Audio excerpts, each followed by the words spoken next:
ప్రభువగు యెహోవా నాకు సహాయం చేయువాడు గనుక నేను సిగ్గుపడలేదు. యెషయా గ్రంథము 50వ అధ్యాయము 7వ వచనము. ప్రియ స్నేహితులారా, ఒకనాడు దైవజనుడు ఫ్రాన్సిస్ జేవియర్ గారు జపాన్లో ఒక సభలో ప్రసంగిస్తున్నారు. క్రీస్తుని గురించి చెప్తూ ఉంటే పరలోకం చేరుటకు ఆయన తప్ప వేరే మార్గం లేదని ఉపదేశిస్తూ ఉంటే ఆ సభలో ఉన్న బౌద్ధ మతస్థులకు, ఇతర దేవుళ్లను కొలిచేవారికి ఆ మాటలు నచ్చలేదు. అందరూ చాలా కోపంతో ఉన్నారు. అందులో ఒకతను లేచి గబగబా జేవియర్ గారి దగ్గరికి వెళ్ళి ఏదో చెప్పబోతున్నట్లు ఆయనకు సంజ్ఞ చేశాడు. ఆయన వంగి తన చెవిని అతని ముఖం దగ్గర ఆనించాడు. వెంటనే అతను తన ఉమ్మిని జేవియర్ గారి ముఖం మీద ఊశాడు. జేవియర్ గారు ఈ హఠా సంఘటన తొట్టుపడకుండా ఏమీ జరగనట్టే నిమ్మలంగా తన పాకెట్లో నుండి చేతిరుమాలు తీసుకుని ముఖమంతా తుడుచుకొని తన ప్రసంగం కొనసాగించాడు. ఆయన ముఖంలో ఇంత అవమానం జరిగిందే అన్న భావన కానీ, ఎలాంటి కనవరం కానీ కనపడలేదు. తన ప్రసంగంలో ఉమ్మివేసిన సంఘటనను ఖండించలేదు, ఆ వ్యక్తిని నిందించలేదు, ఆ ప్రస్తావనే తేలేదు. రక్షణ సువార్తను చెప్పి తన ప్రసంగం ముగించాడు. తరువాత ప్రభువును అంగీకరించిన వారిని ముందుకు రమ్మన్నాడు. ఈనాడు ఆయన ప్రసంగం వింటున్న వారిలో ఆ పట్టణంలో ప్రఖ్యాతి చెందిన ఒక డాక్టర్ గారు ఉన్నారు. అతడు చాలా చలించిపోయాడు.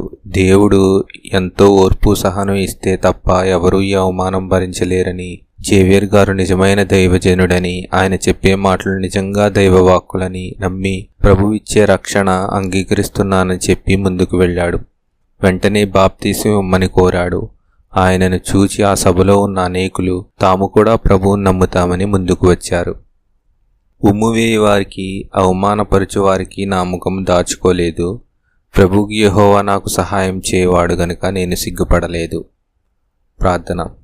తండ్రివైన దేవా, యెహోవా నీకు స్తుతులు స్తోత్రములు ప్రవ్వా.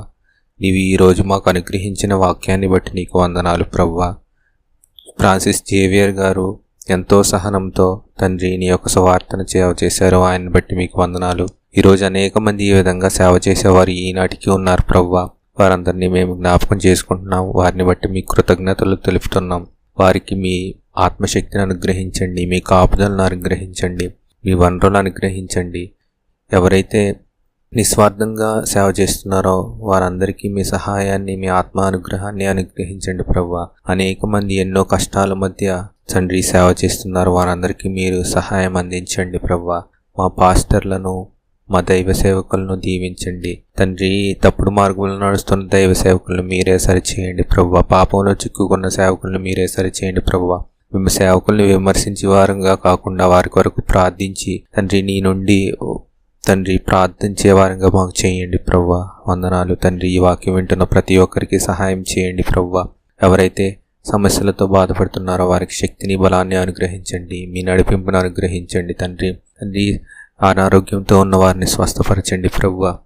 వ్యాధి బాధలతో ఉన్న వారిని స్వస్థపరచండి. గర్భఫలం వరకు ఎదురు చూస్తున్న వారికి గర్భఫలం అనుగ్రహించండి ప్రవ్వా. కోర్టు కేసుల్లో ఉన్న వారిని విడిపించండి. మీ ఆత్మ వారికి అనుగ్రహించి తండ్రి మీరే నడిపించి విజయం వైపు నడిపించండి తండ్రి. మరి ముఖ్యంగా గ్రామ సచివాలయం జాబ్స్కి ఎవరైతే ప్రిపేర్ అవుతున్నారో వారికి తెలివిని, జ్ఞానాన్ని అనుగ్రహించండి. వారి చదివిని పరీక్షల్లో వచ్చే కృపను అనుగ్రహించండి. వారికి ఉద్యోగం అనుగ్రహించండి ప్రవ్వా. మీ కృప వల్ల సమస్తము సాధ్యమే. నిన్ను ఆశ్రయించు వారికి ఏ మేలు కొదవలేదని చెప్పావు ప్రవ్వా. తండ్రి సహాయం చేయండి. నీ బిడ్డలను, నిన్ను ప్రేమించే వారికి తండ్రి విజయాన్ని అనుగ్రహించమని నజరేయుడు రక్షకుడు మీ ప్రియకుమారుడైన యేసుక్రీస్తు అతి ప్రశస్త నామములో అతి మిక్కిలి వినయంతో ప్రతిమాలి ప్రార్థించుచున్నాం మా పరమ తండ్రి. ఆమెన్.